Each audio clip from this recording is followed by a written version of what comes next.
私は自分のしていることが分かりません。自分が望むことは実行せず、かえって憎んでいることをするからです。もし望まないことを行っているとすれば、立法を良いものとして認めていることになります。そしてそういうことを行っているのは、もはや私ではなく、私の中に住んでいる罪なのです。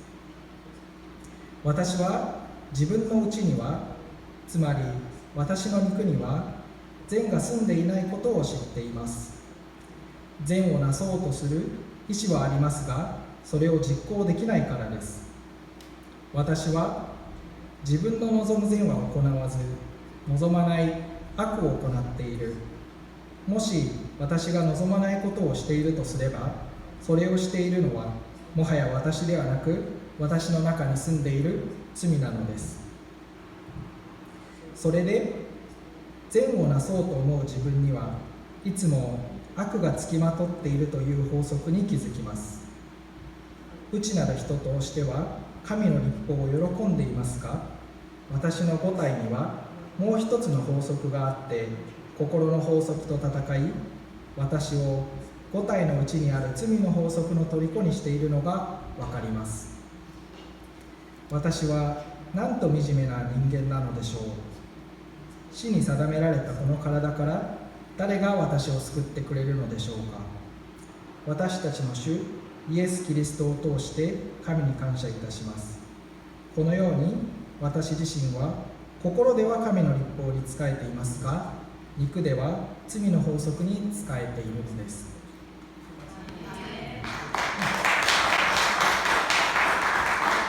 오늘은 지난주에 이어서 로마서 7장 1절부터 25절까지 전체 부분을 간략하게 쉽게 한번 살펴보도록 하겠습니다. 어제 정전 70주년 한국전 참전용사분들을 위한 보훈 행사에 다녀왔어요. 행사 가운데 한 학생이 감사문을 읽는 시간들이 있었습니다. 인상적이었어요. 그 학생이 이런 얘기를 했습니다. 자기가 어렸을 때, 초등학교 때 이민을 엄마 따라서 왔는데 엄마 아빠가 자기한테 계속해서 주눅들 때까지 가르쳤던 내용이 있었대요. 그건 뭐냐면 say thank you. 어디를 가든지 누구를 만나든지 감사할 일이 있으면 say thank you 해라. 처음엔 자기가 그거 잘 이해가 안 됐대요. 왜 그렇게 say thank you를 해야 되는가? 그런데 say thank you 하게 되면서 영국 사람들의 사고방식도 알게 되고 감사하는 마음이 더 커지게 되고 그랬다는 것입니다. 그런데 정말 say thank you 해야 될 일이 있었다는 거예요. 우리나라가 어려울 때, 정말 가난하고 힘들 때 영국에서 8만 명에서 10만 명 정도, 기록을 보니까 6월 25일 날 전쟁이 터졌는데 6월 27일 날 파병이 결정됐더라고요. 유엔 결의 전에. 이름도 알지 못하는 낯선 대한민국 땅에 와서 20대 후반, 20대 초반의 삶들을 헌신한 것이 너무 고맙고 감사한 일이었다 하면서 감사 이야기를 할 때 제게 참 뭉클한 시간이었습니다. 그런데 여러분, 이것도 너무 고맙고 감사한 일이지만 우리나라가 헐벗고 가난할 때 전쟁통에서 아무도 도와주지 않으면 회복이 어려운 그런 시간에 외국에서 자원을 받고 원조를 받는 것도 귀한 일이지만 여러분, 온 죄의 지배 가운데, 죄와 사망 가운데 있던 우리들의 인생을 긍휼히 여기셔서 하나님께서 아들을 보내셔서 영원한 생명으로 옮기신 사건은 평생 영원토록 감사해야 될 사건입니다. 그렇지 않겠습니까? 오늘도 그래서 저는 여러분들에게 어떻게 우리가 하나님의 행하신 일들을 알 수 있을지, 또 하나님께 어떻게 감사할 수 있을지 함께 나누고자 해요. 여러분 정말 하나님이 우리를 위해서 행하신 그 놀라운 사역에 대해서 알고 계십니까? 그렇다면 여러분들은 평생 영원토록 감사할 수밖에 없을 거예요. 원망과 불평, 짜증, 불맨 소리가 아니라 평생 여러분들은 하나님의 놀라우신 일을 찬송하고 송축하고 감사해야 될 것입니다. 제가 오늘 그 얘기를 말씀을 드리려고 그래요. 지난주에 제가 이런 설교를 했습니다. 인류에 큰 두 아담이 있다고 그랬죠. 양대 산맥처럼 큰 흐름이 있어요. 첫사람 아담으로 인해서 온 인류가 다 망가져 버렸어요. 죽음이 왔습니다. 사망에 들어오게 되었어요. 근데 하나님이 우리를 사랑하사 독생하신 예수 그리스도를 보내셔서 둘째 아담 또는 마지막 아담을 보내셔서 놀라운 일을 행하셨습니다. 인류에는 두 아담이 있는 거예요. 그래서 한 사람 순종하지 아니함으로 모든 사람이 죄인 되었고 한 사람의 순종하심으로 모든 사람이 의인이 된 것입니다. 그래서 한 사람 예수 그리스도와 연합된 복에 대해서 지난주에 설교했어요. 세 가지를 말씀을 드렸죠. 첫 번째는 뭐였죠? 여러분 너무 자연스러운 것입니다. 아담 아래 있으면 어떤 결과가 있을까요? 죽음이 오는 것입니다. 죄의 결과, 죄의 삭선 죽음이잖아요. 아담 아래에 있기 때문에 사망이 오는 거예요. 그러면 둘째 아담, 마지막 아담인 예수님 안에 연합되어 있으면 사망에서 생명으로 옮겨지는 것입니다. 영원한 생명, 이터널 라이프, 뉴 라이프를 갖게 되는 거예요. 두 번째, 아담 아래에 있으면 죄의 지배를 받는 것입니다. 그죠? 죄의 종로로 타게 되는 거예요. 그러면 예수님과 연합되어 있고 예수님 아래에 있으면 어떤 변화가 있겠습니까? 죄의 지배에서 벗어나는 것입니다. 해방되는 거예요. 하나님의 종이 되는 것입니다. 그게 지난주에 살펴봤던 두 가지예요. 오늘의 세 번째입니다. 아담 아래에 있으면 이 율법 아래에 있는 것입니다. 율법을 지켜야지만이 구원받을 수 있는 이 법 아래, 율법 아래에 있는 거예요. 근데 예수님과 연합되어 있으면 어떤 변화가 있게 될까요? 율법 아래에 있지 않고 은혜 아래에 있다는 것입니다. 그러니까 율법의 지배 가운데 있지 않고 율법의 영역에서 벗어나서 해방되어서 전혀 다른 영역, 은혜가 지배하는 새로운 질서 가운데로 들어간다는 거예요. 오늘 이 한 가지만 말씀을 드리려고 그래요. 대체 율법 아래에 있다는 것이 무엇일까? 은혜 아래 살아간다는 것이 무엇일까? 이것을 아십니까, 여러분? 율법 아래 있는 삶이 무엇이고 은혜 아래 있는 삶이 무엇인지 알고 계신가요? 이 한 가지만 여러분들한테 말씀을 드리고자 합니다. 여러분, 율법 아래에 있다. 이런 삶을 알기 위해서는 먼저 율법을 아셔야 됩니다. 제가 목회 생활을 꽤 오래 했는데 흥미롭게도 어렸을 때부터 신앙생활했던 분들도 율법에 대해서 잘 모르시는 분들이 상당수 있는 것을 발견하게 되었어요. 오늘 그런 분들은 클리어하게 아주 쉽게 정확하게 율법이 무엇인지 말씀을 드릴 테니까요. 정확하게 깨닫는 그런 복된 시간이 되기를 바랍니다. 첫 번째는 율법 아래에 대해 설명할 것이고요. 두 번째는 은혜 아래의 삶에 대해 설명할 것입니다. 여러분, 율법이 무엇일까요? 하나님의 법이죠. 율법이 무엇입니까? 저는 율법을 설명할 때마다 이렇게 설명을 해요. 성경책에 대해 설명을 합니다. 여러분, 성경책은 어떤 책입니까? 성경을 우리가 왜 읽나요? 여러분, 여행을 가기 위해서는 여행 책자를 읽어야겠죠? 요리를 배우기 위해서는 요리 책자를 읽어야 됩니다. 음악을 배우기 위해서는 음악책을 봐야겠죠? 역사를 배우기 위해서는 역사책을 봐야 되지 않겠습니까? 연애를 하기 위해서는 어떻게 해야 되나요? 글로 배워야 되나요? 연애도? 그건 좀 모르겠습니다. 연애는 모르겠어요. 해봐야겠죠. 무엇을 배우고 싶으면 어떤 책을 읽어요? 여러분, 성경책은 왜 읽습니까? 성경은 우리에게 무엇을 말하고 싶어 하는 책일까요? 성경은 정확하게 두 가지를 얘기하고 있습니다. 여러분, 이 두 가지를 배우기 위해 성경을 보는 거예요. 그 두 가지가 무엇일까요? 첫 번째는 우리가 대체 뭘 믿어야 되는지, 우리가 믿어야 될 내용, 믿어야 될 내용을 알기 위해서 성경책을 읽는 것입니다. 두 번째는 우리가 어떻게 살아야 되는지, 무엇을 행해야 되는지, 이 무엇을 행해야 되는지 알기 위해서 성경책을 읽는 거예요. 다시 말하면 성경책은 믿음과 행함을 가르쳐주고 있어요. 무엇을 믿어야 되고 어떻게 살아야 되는지, 어떤 행함을 가져야 되는지. 이 믿음과 행함을 어렵게 말하면 무엇을 믿어야 됩니까? 복음을 믿어야 되는 것입니다. 무엇을 행해야 됩니까? 하나님의 법을 행해야 되는 거예요. 율법을 행해야 되는 것입니다. 그러므로 복음과 율법에 대해 성경책은 얘기해 주고 있어요. 아시겠죠? 그러면 율법이 무엇일까요? 복음이 무엇입니까? 복음은 여러분 이렇게 이해하시면 돼요. 복음은 아주 쉽습니다. 복음은 항상 하나님과 관련되어 있어요. 다시 말하면 하나님이 하셨던 것, 하나님이 지금 하고 계신 것, 하나님이 앞으로 하실 것은 복음입니다. 이것이 복음이에요. 하나님과 관련된 모든 것은 다 복음입니다. 이런 거예요. 하나님이 세상을 창조하셨습니다. 복음일까요? 이게 복음인 것이죠. 하나님이 이스라엘 백성들을 구원하셨습니다. 복음입니다. 하나님이 세상을 사랑하사 예수님을 주셨습니다. 복음입니다. 예수님께서 우리를 죄를 대신해서 십자가에 달려 돌아가셨습니다. 복음이에요. 하나님이 우리를 위해서 영원한 나라를 준비하셨습니다. 복음이에요. 하나님이 하신 거예요. 그러면 율법은 무엇일까요? 율법은 우리가 행해야 될 거예요. 그죠? 그래서 성경은 율법을 아주 쉽게 말하면 이런 거예요.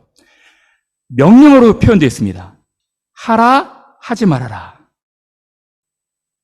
율법은 반드시 명령어로 표현되어 있어요. 선악과를 따먹지 말아라, 율법입니다. 너희가 서로 사랑하라, 율법이에요. 항상 기뻐하라, 율법입니다. 범사에 감사하라, 율법이에요. 우리가 행해야 될 삶의 윤리인 것이죠. 너무 쉽죠? 근데 율법에 대해서 오해하시는 분들이 계셔요. 이렇게 말합니다. 목사님, 율법은요, 계명입니다. 십계명이 율법이고요. 조금 더 좁은 의미에서 얘기하자면 613가지 이 모세 오경에 있는 레위기에 있는 것이 율법입니다. 과연 그럴까요? 그렇지 않습니다. 그것은 명문화된, 성문화된 율법인 거예요. 다시 말하면 하나님이 하라, 하지 말라 하신 성경에 있는 모든 것이 다 율법인 것이죠. 선악과를 따먹지 말아라. 이것은 아담에게 있어서 율법이었습니다. 이스라엘 백성들에게 너희는 가나안 땅에 있는 것들을 본받지 말라. 이것도 이스라엘 백성들을 향한 율법이었어요. 또 이런 오해가 있습니다. 목사님, 제가 볼 때 구약은 율법이고요. 신약은 복음입니다. 천만에요. 그렇지 않습니다. 구약에도 복음이 가득해요. 하나님이 세상을 만드셨습니다. 복음이잖아요. 하나님이 이스라엘 백성들을 향하신 계획을 갖고 계십니다. 복음이에요. 그죠? 하나님이 다윗의 삶을 인도하셨습니다. 섭리하셨습니다. 복음입니다. 신약에도 율법이 가득해요. 너희가 대접받고 싶은 대로 남을 대접하라? 하라, 하지 말라. 율법이잖아요. 그렇죠? 신약에도 쉬지 말고 기도하라, 용서하라, 염려하지 말라. 율법으로 가득한 거예요. 이거를 헷갈려 하니까 사람들이 율법 하면 계명 또는 613가지 유대인들이 이렇게 오해를 했던 거예요. 율법은요, 하나님이 우리에게 행해야 될 윤리, 원리, 기준을 말씀한 것입니다. 그럼 이런 질문이 자유롭게 생각할 수 있죠. 목사님, 율법은 지금 로마서를 계속 살펴보니까 뉘앙스가 율법은 좀 나쁜 것 같고 좀 안 좋은 것 같고 조금 네거티브한 면이 있는 것 같은데 율법은 좋은 것입니까? 나쁜 것입니까? 여러분, 율법은 좋은 것인가요? 나쁜 것인가요? 너무 쉬워요. 율법은 너무 아름답고 너무 선하고 너무 거룩한 거예요. 율법의 핵심이 예수님께서 말씀하셨죠. 율법은 두 가지로 요약할 수 있는데 첫 번째는 하나님을 사랑하라. 여러분, 이게 너무 좋은 것 아닌가요? 이게 나빠요? 하나님은 사랑받으셔야 되는 분이거든요. 하나님을 사랑하라. 내 이웃을 사랑하라. 너무 아름답고 너무 선하고 너무 거룩하고 너무 좋은 거예요. 율법은 거룩하고 의롭고 선한 것입니다. 그런데 이 사도 바울은 왜 이 로마서에서 계속 율법에 대해서 좀 까다롭게 얘기를 하고 있을까요? 문제가 무엇일까요? 바로 이것입니다. 율법은 너무 아름답고 너무 좋고 너무 선하고 거룩한 것이지만 율법이 인생들에게 요구하는 수준이 너무 엄격해요. 다시 말하면 하나님을 사랑하라 이렇게 말씀하지 않습니다. 하나님을 사랑하라, 너의 마음과 뜻과 힘과 목숨 다해 사랑하라는 것입니다. 이게 율법이 요구하는 수준이에요.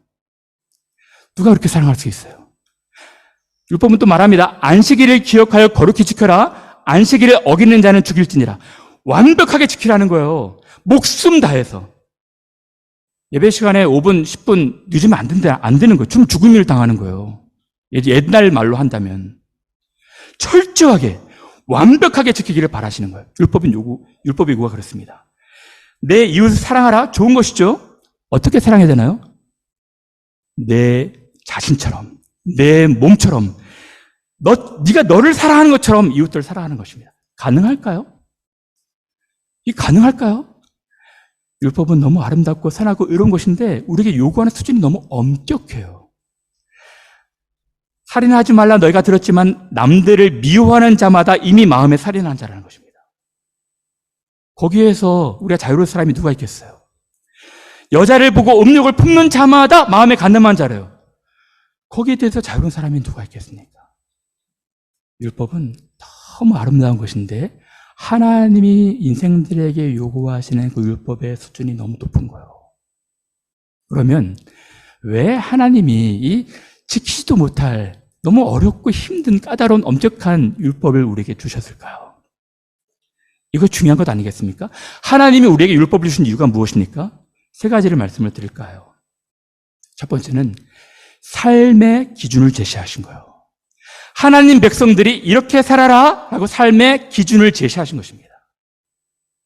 여러분, 세상 사람들은요, 하나님의 법을 몰라요. 사회법만 압니다. 그래서 미워해도 괜찮고 시기해도 괜찮고 질투해도 괜찮은데 하나님의 법은 더 요구하는 거예요. 저는 율법을 얘기할 때마다 늘 이렇게 얘기하거든요. 율법은 교통 표지판과도 같다. 여러분, 어떤 사람이 드라이브를 해요. 운전을 잘 하려고 합니다. 그러면 표지판이 없는 도로를 생각해 보세요. 여기는 20마일 속도로 달리십시오. 여기는 60마일 속도로 달리셔야 됩니다. 여기는 멈추십시오. 스톱하십시오. 여기는 벼랑 끝 낭떠러지니까 여기서는 멈추셔야 됩니다. 율법은 이렇게 살아라, 이렇게 하지 말아라 요구하고 있는 거예요. 간음하지 말아라. 여기서 간음하게 되면, 어페어하게 되면 너의 가정이 다 깨질 것이다.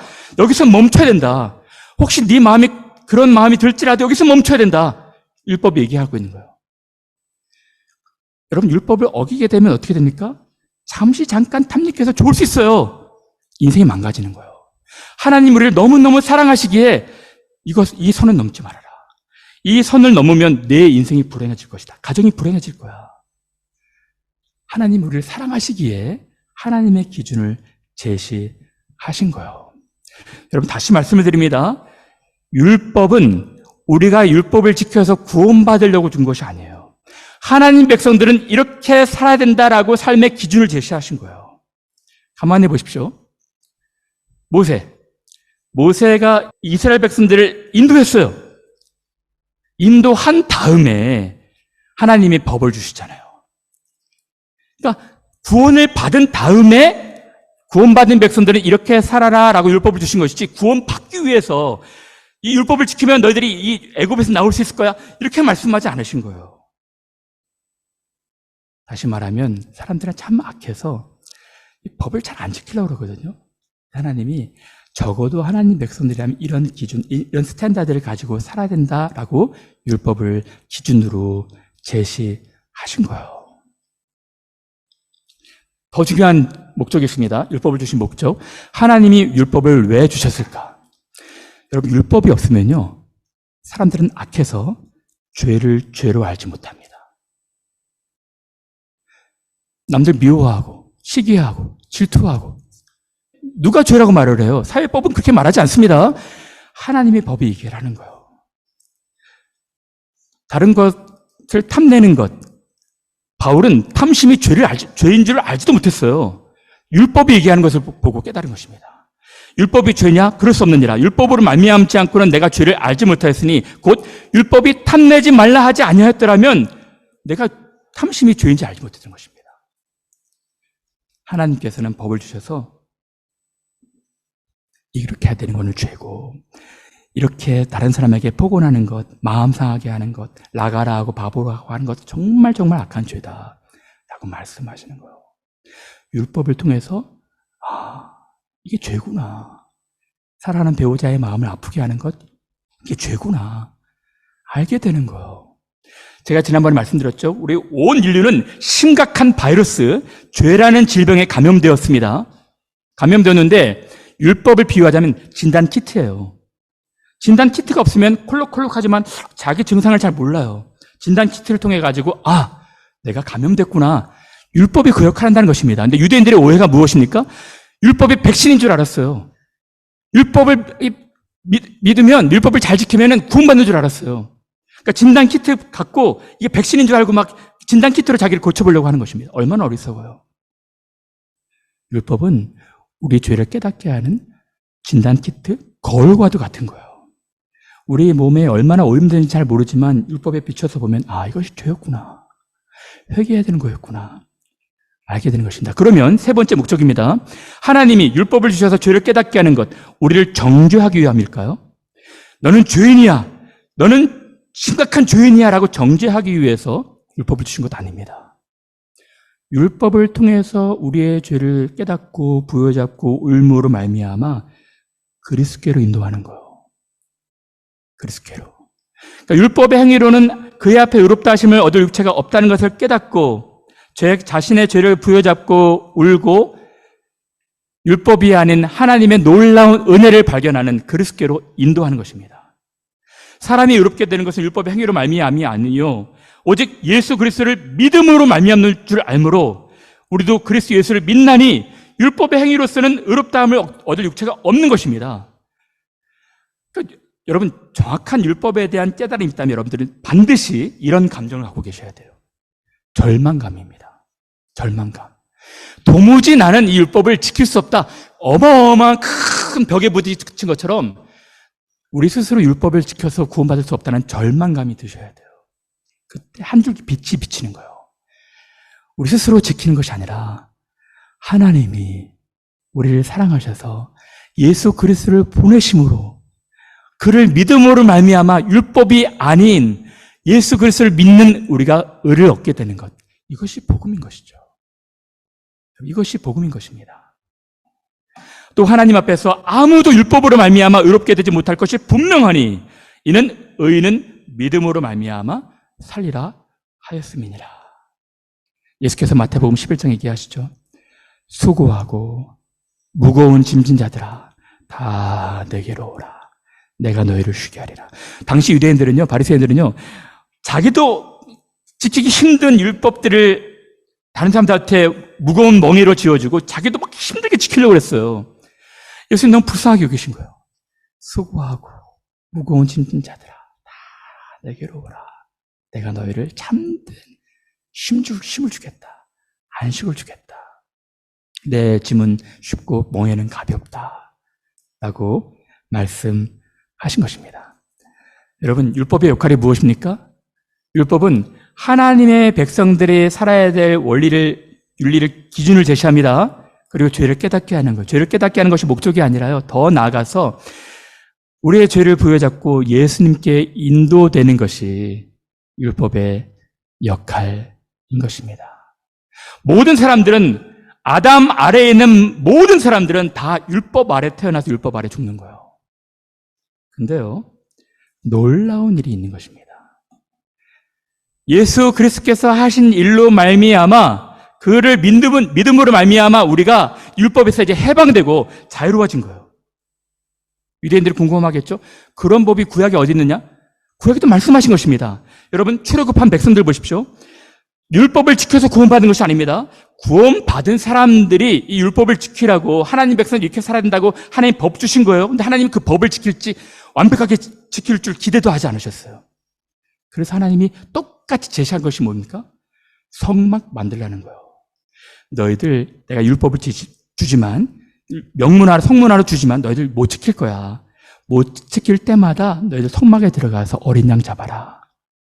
어린 양 잡아서 너의 죄가 어린 양한테 전가되는 것, 어린 양의 의가 우리한테 전가되는 것, 그거 믿어라. 나중에 이 방식대로 예수님 올 거야.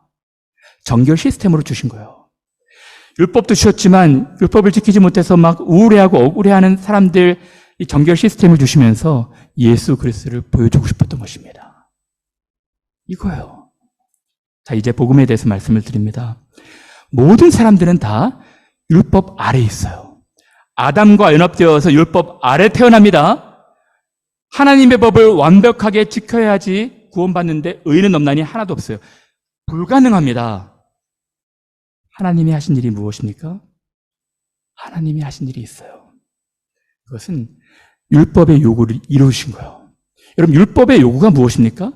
율법의 요구는 간단해요. 죄 있는 자는 죽어야 한다는 것입니다.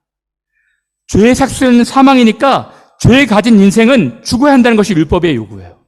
근데 예수님이 죄가 없으셨지만 완벽한 의이셨지만 예수님이 우리의 온 인류의 죄를 다 짊어지시고 그가 율법의 요구를 이루셨어요. 십자가에서 다 이루었다. 테텔레스타이. 내가 다 이루었다. 다 갚았다. 죄값을 다 갚았다. I paid in full. 라고 말씀하신 거예요. 여러분, 이것입니다. 모든 사람은요, 법 아래 태어납니다. 그죠? 법 아래 태어나는데 누구 한 명도 법 위에 있을 수 없어요. 법 위에 누가 있을 수가 있겠습니까? 법에서 자유롭게 되는 유일한 방법은 죽는 거예요. 죽음밖에 없어요. 근데 예수님께서 우리를 대신해서 죽으심으로 율법의 요구를 이루심으로 우리에게 자유를 주셨다는 거예요. 은혜 아래 있게 됐다는 거예요. 여러분, 이거 아십니까? 그래서 여러분 성경에서 이런 로마서 10장에 이런 말씀이 있어요. 그리스도는 모든 믿는 자에게 의를 주시기 위해서, 의를 값없이 주시기 위해서 율법의 종지부, 마침표를 찍었다는 거예요. 아무도 율법으로 이제 구원받으려고 하지 말아라. 내가 마침표를 찍겠다. 아시겠습니까? 그래서 우리가 율법 아래 있지 않고 은혜 아래 있게 된 거예요. 예수께서 그 오해를 받으셨어요. 많은 사람들이 저 사람 율법을 폐하러 온 사람인가 보다 비난했거든요. 나는 율법을 폐하러 온 것이 아니라 율법을 완전하게 지키기 위해서 왔다. 여러분, 예수님께서 우리의 죄를 담당하시고 십자가에서 죄 짊어지시고 돌아가셨지만 놀라운 복음은 완전한 율법을 지키셔서 그 이루어 놓으신 의를 우리에게 믿는 자에게 주신다는 거예요. 이게 은혜 아래 있다는 것입니다. 여러분, 우리는 아담과 연합되어서 율법을 지켜야지 구원받을 수 있는 사람이었어요. 근데 예수님과 연합되면 어떤 변화가 생기냐면 은혜 아래로 옮겨지는 거예요. 율법에서 우리는 죽은 거예요. 끝인 것입니다. The end예요. 율법의 영역에서 아예 벗어난 거예요. 해방된 것입니다. 여러분, 이거를 바울이 어떻게 설명하는지 보세요. 바울은 이렇게 비유를 들고 있어요. 쉽게 유대인들을 이해시키기 위해서, 유대인들아, 너희들 결혼한 사람들 많지? 결혼한 사람들 많을걸? 이렇게 한번 가정해보자. 어떤 남편이 있어. 이 남편이 굉장히 매정하고 까다롭고 엄격하고 의처증까지 있고 심지어 폭력하는 아주 나쁜 남편이야. 이 남편하고 살아가면서 너무 힘들고 어려운데 어떻게 이 남편의 그늘 아래에서 벗어나서 자유를 누릴 수 있을까? 도망가면 될까? 도망가도 잡히는데요. 그러면 이혼할까? 당시 이혼은 그렇게 오늘날과 좀 달랐습니다. 남편, 매정하고 혹독하고 가혹하고 너무 나쁜 폭력적인 남편에게서 벗어날 수 있는 유일한 방법이 무엇입니까? 죽는 거예요. 남편이 죽는 것. 남편이 죽으면 자유로워지는 것입니다. 여러분들 대부분은 이게 뭔 소리인지 잘 모를 거예요. 너무너무 자상한 남편들을 데리고 계셔서, 그죠? 이게 이해가 되면 문제가 있는 것입니다. 그 느낌 알 것 같아요, 목사님. 하면 문제가 되는 거예요. 사도 바울이 이 비유를 든 거예요. 형제들아, 내가 법 아는 자들에게 말하노니 너희는 그 법이 사람이 살 동안만 그를 주관하는 줄 알지 못하느냐? 남편이든 여인이 그 남편 생전에는 법으로 그에게 매인바 되나 만일 그 남편이 죽으면 남편의 법에서 벗어나느니라. 그러므로 만일 그 남편 생전에 다른 남자에게 가면 음녀라. 그러나 만일 남편이 죽으면 그 법에서 자유롭게 되나니 다른 남자에게 갈지라도 음녀가 되지 아니하느니라. 그러므로 내 형제들아, 이러면서 율법과 우리와의 관계를 설명해 주고 있는 거예요. 너희도 그리스도의 몸으로 말미암아 율법에 대하여 죽임을 당하였으니, 율법이 까다로운 남편과 같다는 것입니다. 이거 해라, 저거 해라, 의처증 환자처럼 계속해서 요구한다는 거예요. 안 그러면 정죄감을 주고, 율법에 대해서 자유로워지는 유일한 방법, 율법에 대해서 죽는 거예요. 이는 다른 이 곧 죽은 자 가운데 살아나신 이에게 가서 우리가 하나님을 위하여 열매를 맺게 하려 함이니라. 우리 이제는 우리가 얼매였던 것에서 대하여 죽었으므로. 여러분, 은혜 아래 있다는 것이 무엇입니까? 율법에서 죽는 거예요. 율법이 아예 죽는 것입니다. 우리가 얼매였던 것에 대하여 죽었으므로, 예수님께서 율법에 대해서 완전하게 이루셨기 때문에, 마침이 되셨기 때문에 우린 죽은 거예요. 율법에서 벗어날 수 있는 것입니다. 이러므로 우리가 영의 새로운 것으로 섬길 것이요 율법 조문에 묵은 것으로 아니할지니라. 이제 아시겠습니까? 은혜 아래에 있다는 것은 이 전 남편 율법이 안에서 율법이 죽고 너무너무 자상하고 너무 사랑스럽고 너무 아름다운 새 남편 예수님을 얻은 거예요. 지금 사도 바울은 이렇게 설명해 주고 있는 것입니다. 우리는 은혜 아래 있는 거예요. 하나만 더 말씀을 드리고자 합니다. 그런데 사도 바울이 고민이 생겼어요. 나는 이제 율법 아래 있지 않고 은혜 아래로 옮겨졌는데 큰 심각한 내면의 갈등이 생깁니다. 뭘까요? 나는 이제 구원받았고 이제 하나님의 은혜를 경험했고 인격적으로 예수님을 경험하고 완전히 새로운 사람으로 거듭났는데 여전히 죄인이라는 거예요. 이상하다. 나는 의로운 사람이 됐는데 의롭게 생활하질 않아요. 내 몸속에서는, 내 마음 한켠에서는 이렇게 살아라라고 말하고 있는데 한켠에서는 여전히 죄를 즐거워하고 죄를 탐닉하고 죄 가운데 행하는 거예요. 이 갈등 때문에 너무 괴로웠던 것입니다. 우리는 은혜 아래로 옮겼습니다. 근데 사도 바울의 고민은 여전히 죄 가운데 있는 거예요. 내 속 곧 내 육신에 선한 것이 거하지 않냐는 줄 아노니, 내가 하나님 의를 따라서 은혜 가운데 살고 싶은데 한편으로는 내가 원하는 바 선은 행하지 아니하고 도리어 악을 행하는 거예요. 크리스찬이 되면은 다 의로운 사람인 줄 알았는데 여전히 우리는 죄를 행해요. 나는 이렇게 살고 싶은데 여전히 거짓말하고 시기하고 질투하고 악한 일을 하고 폭력하고 나쁜 일을 행해요. 왜 이러지? 왜 이러지? 내 속사람으로는 하나님의 법을 즐거워하지만 내 지체 속에서는 한 다른 법이 내 마음의 법과 싸워서 내 지체 속에 있는 죄의 법으로 나를 사로잡아가는 것을 내가 보는도다. 왜 이러지? 왜 이렇게밖에 못 살지? 절규하게 되는 것입니다. 오라, 나는 wretched만, 곤고한 사람이다. 나는 정말 이 율법 아래서 벗어난 것이신 줄 알았는데, 그래서 은혜 아래 살아서 죄가 없이 살 줄 알았는데 여전히 나는 사랑하는 배우자에게 포건하고 사랑하는 자녀에게, 사랑하는 친구들한테 상처를 주고 여전히 악한 말을 하지. 왜 이러지? 왜 이거밖에 안 되지? 답답해하는 것입니다. 우리도 똑같은 갈등과 고민 가운데 있는 거예요. 여러분 분명히 하십시오. 예수님께서 우리를 의롭게 여겨주시는 것이지 우리는 의로운 사람들이 아니에요. 예수님 믿는 그 즉시 우리가 막 의로워져서 영화가 170cm 성인이 되는 것처럼 훌쩍 성장해서 그렇게 막 거룩한 고매한 인격이 되는 것이 아닙니다. 우리는 의로워지는 것이 아니라 의롭게 여김을 받는 거예요. 근데 여러분, 놀라운 율법 아래 있지 않고 은혜 아래 옮긴 사람의 놀라운 축복이 뭔지 아십니까? 오늘 사도 바울은 7장 마지막 절에 이렇게 고백하고 있어요. 우리 주 예수 그리스도로 말미암아 하나님께 감사할 것이다. 조금 전까지는 너무 괴로워했거든요. 오호라, 나는 억울한 사람이로다. 이 마음대로 행하지 않는다. 왜 나는 아직까지 죄가 있지? 근데 완전히 분위기가 반전돼서 하나님께 감사하리로다. 왜 그럴까요? 율법 아래 있지 않고 은혜 안에 있는 자에게 놀라운 복이 있기 때문에 그래요. 그걸 8장에서 얘기합니다. 그리스도 예수 안에 있는 자에게는 결코 정죄함이 없다는 거예요. 이는 그리스도 예수 안에 있는 생명의 성령의 법이 죄와 사망의 법, 율법 아래서 우리를 해방하였기 때문에 우리는 여전히 죄인입니다. 여전히 죄를 행하고 있어요. 그러나 심판날에 우리를 정죄하지 않으실 거예요.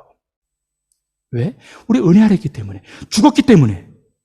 우린 여전히 죄인이지만 예수님의 그 의의 옷을 입고 있기 때문에 예수님께서 우리를 품으신다는 거예요. 우리는 더러운 옷을 입고 있지만 그 하얀 세마포 옷으로 우리 의의 옷을 입혀주셨기 때문에 결코 정죄함이 없다는 것입니다. 이게 복음인 거예요.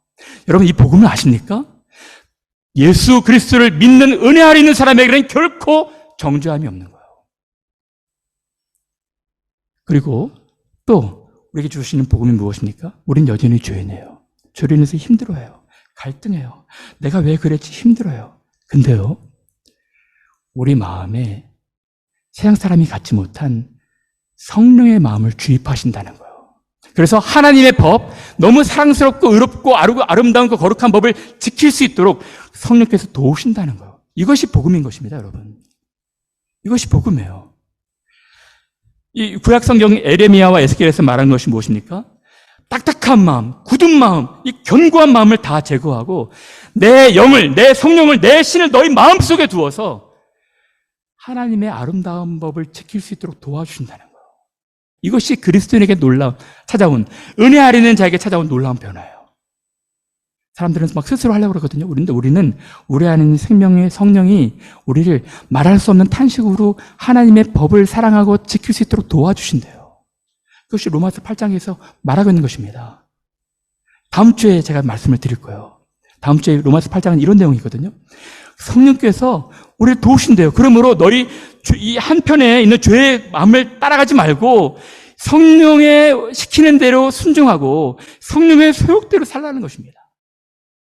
성령께서 말할 수 없는 탄식으로 우리를 위해서 기도하고 계신대요. 어떤 사람이 사랑스럽지 않아요. 근데 성령께서 사랑할 수 있도록 도와주신대요. 그래서 사랑하는 마음이 막 드는 거예요. 그렇지, 내가 잘못했지. 사랑해야지. 나한테 무례하고 불친절하게 대하더라도 용서해야지. 그렇지, 용서해야지. 이것이 옳지. 성령께서 계속해서 우리 마음속에 그런 격려와 지지를 주신다는 것입니다. 이것이 은혜 안에 있는 사람의 복인 것입니다. 그러므로 여러분들이 순종해야 되는 거예요.